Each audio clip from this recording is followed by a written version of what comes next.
Hi, I'm Garrett from Making Movies, and in this video, we're going to be talking about the fire effect in the Gemini lights.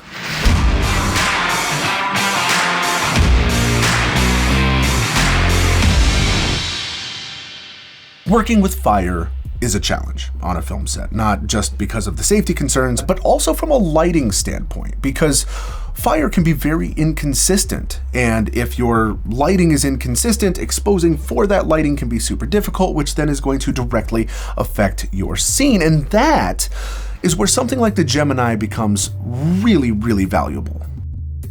For this scene, the fire played a key element in our character's development. So even though we don't necessarily know exactly what's going on with our character, the fire adds a tone or an element of suspense to that person. And because our actor is interacting with the fire in such close proximity, if we were working with real flames, it would have been very precarious to shoot around and for our actor to interact with. Having the Gemini on set, having the fully customizable fire effect loaded in, really allowed us to dial in exactly the kind of fire that we want, the intensity of that fire in the burn barrel, to line up our shots to be exactly how we wanted it to feel.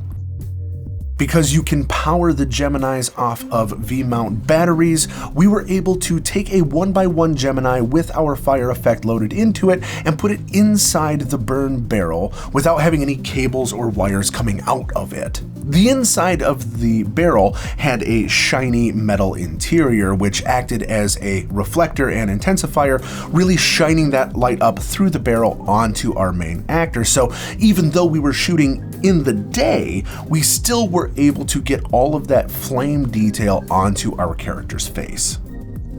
Fortunately for us, it was a very overcast day the day that we filmed this. Those are the best days to film exteriors when you're trying to get light that is even and soft on your character's face, because then you don't have to use sun swatters or butterflies or some sort of diffusion between your actor and the sun, because the clouds do that for you. That said, for a couple of our shots, we did want to amplify the amount of light that was coming in, or give the essence of a key light, because the light was so blanketly even. For that, we took a 2x1 Gemini, put barn doors on it to direct the light, and put it on a booming combo stand. That way we could get the light up and into our scene, giving a directional light above our character, so that way the fire would come up beneath, but we would still have a really good accent light coming over the top. With that 2x1, because again, we were shooting out in the field and not in a studio or an interior location, we had the 2x1 rigged onto the dual battery plate, giving us 100% lighting power while not needing to be plugged into an outlet.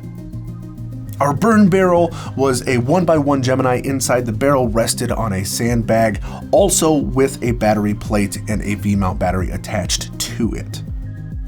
For the close-up shot on our character's face, because there was no fire, there was no reflection in his glasses of the fire. So we needed to make sure that we placed the camera in a position and had our actor have his face in such a position that we weren't seeing the actual light inside the burn barrel, knowing that we would comp in fire after the fact.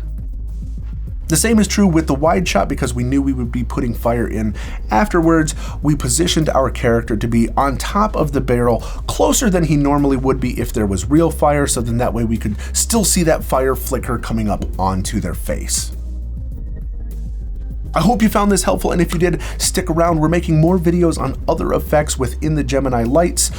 As always, I'm Garrett from Making Movies. Thanks for watching.